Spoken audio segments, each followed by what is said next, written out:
สบายดีทุกคนมื้อนี้แอดจะมาสอนวิธีการสั่งเครื่องจาก TikTok เนาะหรือว่าเอิ้นว่า TikTok Shop เนาะทุกคนเนาะซึ่งแอดแม่นอยู่ประเทศลาวเนาะแต่ว่าอยากกดสั่งเครื่องเองเนาะแล้วก็สิมีวิธีจั่งใดเนาะให้ทุกคนไปเบิ่ง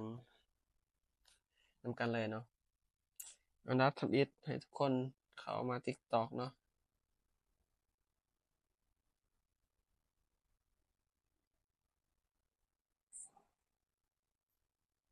โอเคเนาะทุกคนเนาะเข้ามาแล้วเนาะทุกคนจะสังเกตเห็นว่า TikTok แอดมันจะมีคำว่าหารขานี่เนาะเพราะว่าแอดได้ใส่เบอร์ไทยเนาะคือวิธีการที่เราจะสามารถสั่งเครื่องจาก TikTok Shop นี่เนาะแอดจะอธิบายหน่อยหนึ่งเนาะก็คือเราต้องมี2วิธีเนาะในการเบิ่งไลฟ์สดหรือว่าเบิ่งสามารถเบิ่งตะกร้าได้เนาะจากสินค้าของไทยเนาะวิธีที่1เนาะก็คือเอาซิมไทยเนาะซื้อซิมไทยมาใส่ในโทรศัพท์ Android เนาะทุกคนวิธีทำอิฐก็คือ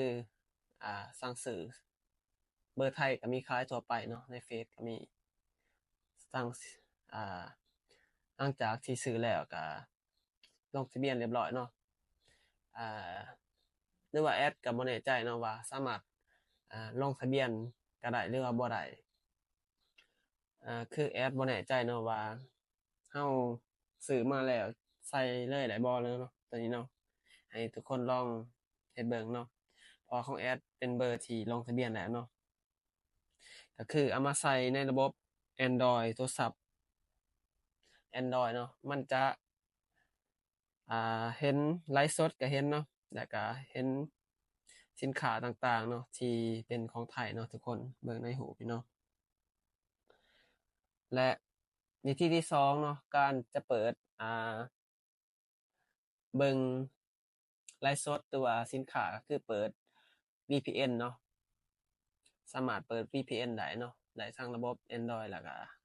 iOS เนาะก็คือ iPhone แต่ว่ามันก็สิมีข้อเสียเนาะใน VPN เนาะเรื่องความปลอดภัยเนาะตัวนี้แอดก็บ่แน่ใจให้กันเนาะแล้วก็มัน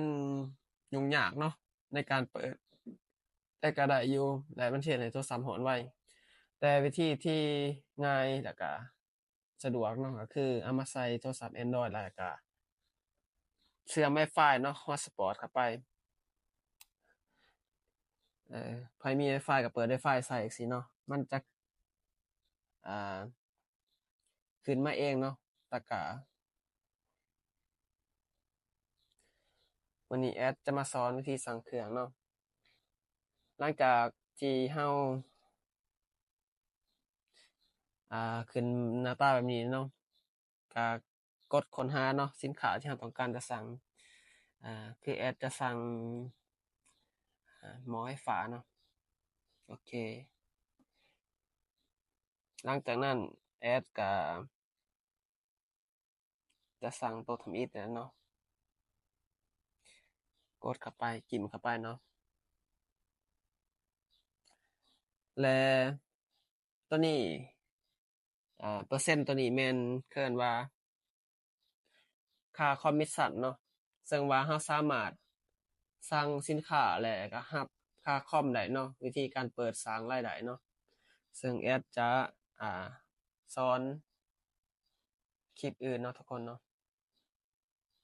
คลิปนี้แอดจะมาสอนวิธีสั่งก่อนเนาะเพราะว่าในการสั่งสินค้าเราสามารถรับเงินคืนได้เนาะจากค่าคอมมิชชั่นตัวนี้แล้วแอดจะมาอธิบายอีกเทื่อเนาะ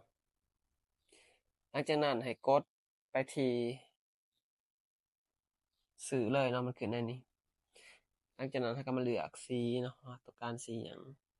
แอดจะเอาสีฟ้าซะ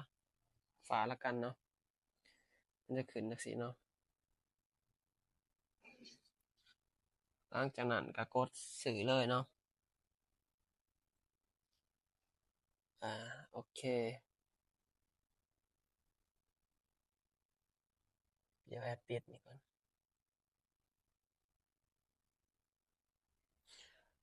เมื่อขึ้นมาหน้าตาแบบนี้เนาะทุกคนก่อนจะสั่งได้เนาะทุกคนต้องใส่ที่อยู่เนาะนี่เนาะซึ่งว่าที่อยู่ตัวนี้แม่นแอดสั่งมาที่ก็คือความหมายในการสั่งเนาะทุกคนต้องมีหารค่าเนาะทุกคนเนาะหารค่าที่รับสินค้าไทยลาวเนาะก็คือไปเอาที่อยู่เขามาใส่เนาะกรณีนี้แม่แอดจะสั่งเองเนาะกรณีที่แอดจะสั่งเองเนาะที่แอดสอนก็คือที่อยู่นี่จะยกตัวอย่างให้เบิ่งเนาะก็คือตัวลมนี่เนาะก็คือขนส่งนี่เนาะอยู่ที่อุบลนี่เนาะทุกคนสิรินธรเนาะก็คือแถวซ่องเมฆเนาะทุกคนเนาะที่ว่าเพราะว่ามันมีเขาเจ้ารับส่งสินค้าไทยลาวอยู่ปากเซเนาะทุกคนเนาะสำหรับแต่ละแข้งก็น่าจะมีเนาะทุกคนเนาะนครหลวงมีแน่นอนเนาะแต่ว่าแข้งอื่นแอดบ่ฮู้คือกันเนาะแต่สำหรับผู้ใดบ่มีก็สามารถเอาใส่ที่อยู่ตามแอดนี่ได้เนาะ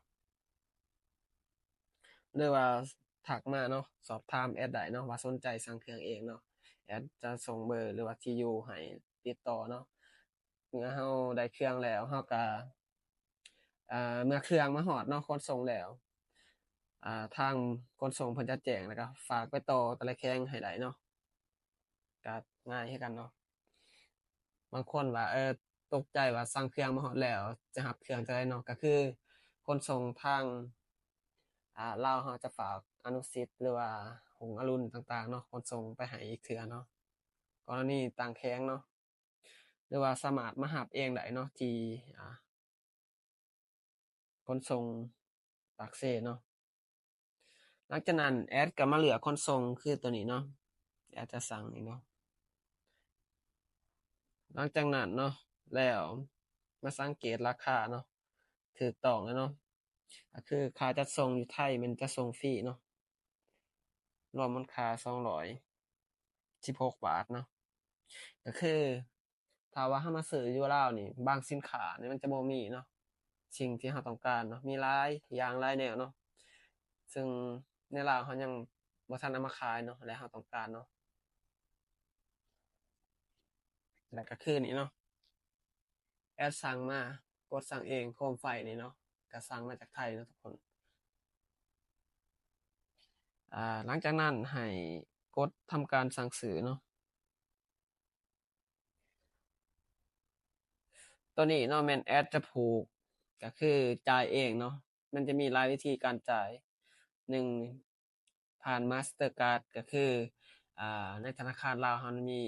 การสมัคร Mastercard ซึ่งสมัครง่ายๆเนาะกดไปเรื่อยๆมันก็ตัดเงินให้เองค่าสมัครเนาะแต่ก่อนสมัครเป็นสมัครฟรีเนาะแต่ปัจจุบันนี้มันจะต้องเสียเงินเนาะค่าเพิ่นว่าสมัคร Mastercard ก็คือเป็นช่องทางชำระเงินเนาะซึ่งว่าเราบ่มีบัญชีไทยเนาะกรณีที่อยากจ่ายบัญชีไทยหรือว่าโมคูมีบัญชีไทยเนาะทุกคนสามารถอ่าเลือกก็คืออ่านี่เนาะสแกน QR Code นี่ได้เนาะพร้อมเพย์นี่เนาะมันจะขึ้นมาเนาะเดี๋ยวทางพร้อมเพย์นี่ก็ได้แต่แอดจะบ่จ่ายทางนี้เนาะคือในนี้เก็บปลายทางก็ได้เนาะถ้าว่าเฮาอยู่ไทยมันจะสะดวกเนาะสามารถเก็บปลายทางแต่ว่าเฮาอยู่ลาวเฮาต้องจ่ายเองเนาะหรือว่าให้ทางขนส่งเพิ่นโอนให้ก็ได้เนาะแอดจะเลือกMastercard ซึ่งว่าแอดบ่มีบัญชีไทยและจ่ายเป็นของลาวเนาะหลังจากนั้นแอดก็จะใส่อ่าตัวนี้มันให้ใส่แบบรหัสของ Mastercard เนาะ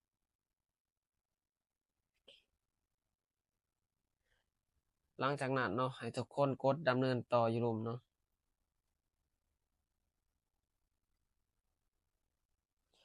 หลังจากนั้นให้กดทำการสั่งซื้ออีกครั้งหนึ่งเนาะ เลือกแล้ว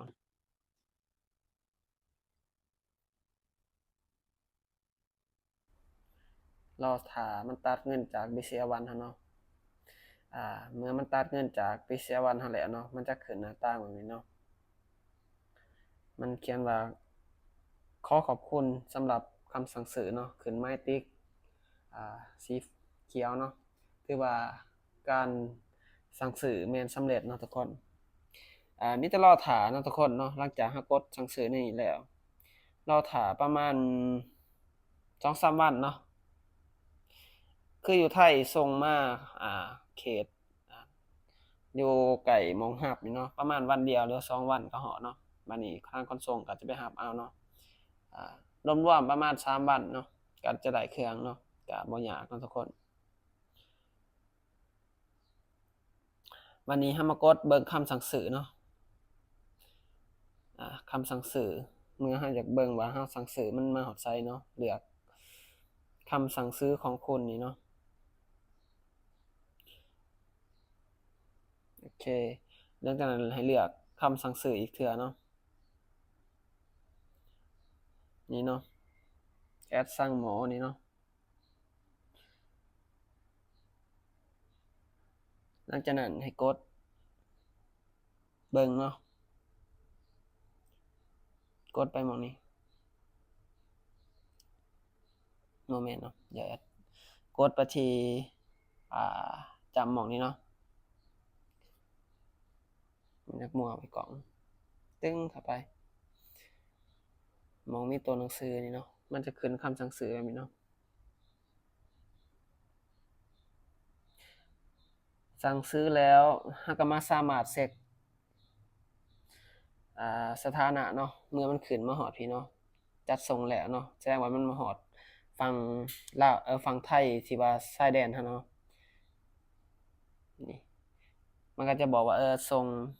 14-15เนาะบอกวันที่ในการส่งเนาะประมาณนี้เนาะมันกาประมาณนี้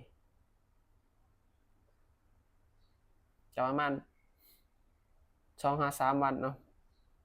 ก็จะได้รับเครื่องโอเคเนาะสำหรับวิธีสั่งเครื่องในTikTok เนาะก็จะประมาณนี้เนาะทุกคนเด้อสำหรับคลิปนี้เป็นประโยชน์ให้ทุกคนฝากกดไลค์เนาะกดแชร์ให้แอดคลิปหน้าแอดจะมาสอนวิธีการเวลาเราสั่งเครื่องเราจะได้รับค่าคอมมิชชั่นเนาะทุกคนก็คือรับเงินคืนนะแล้วก็เราสามารถกดเงินออกมาได้เนาะทุกคนเนาะอยู่ลาวเราสามารถกดเงินออกมาได้เดี๋ยวแอดจะให้เบิ่งคร่าวๆเนาะสินค้าที่สั่งเนาะที่ว่าได้เป็นเงินเนาะกดเข้ามานี่เนาะ TikTok Shop แล้วก็มาเบิ่งรายได้หม้องนี้เนาะนี่เนาะทุกคนเนาะก็คือแอดสั่งเครื่องเองเนาะทุกคนแล้วตัวนี้เราสามารถทอนได้เนาะวิธีทอนก็บ่ยากเนาะทุกคนเนาะหาร้านค้าที่มีบัญชีไทยเนาะเอามาใส่เนาะเอามาใส่มาทอนนี่เพราะว่ามันทอนด้วยบัญชีไทยเนาะก็คือยืมบัญชีของร้านค้าเนาะที่มีบัญชีไทยหรือว่าบัญชีหมู่ก็ได้เนาะเอามาจ่ายพร้อมเพย์อันนั้นมันจะง่ายทุกคนเพียงแต่เราใส่เบอร์เนาะมันจะโอนเงินเข้าไปใส่บัญชีเองเนาะส่วนวิธีการหาก็จะง่ายบ่ยากเนาะสำหรับคลิปนี้แอดจะฝากสำนี้เนาะ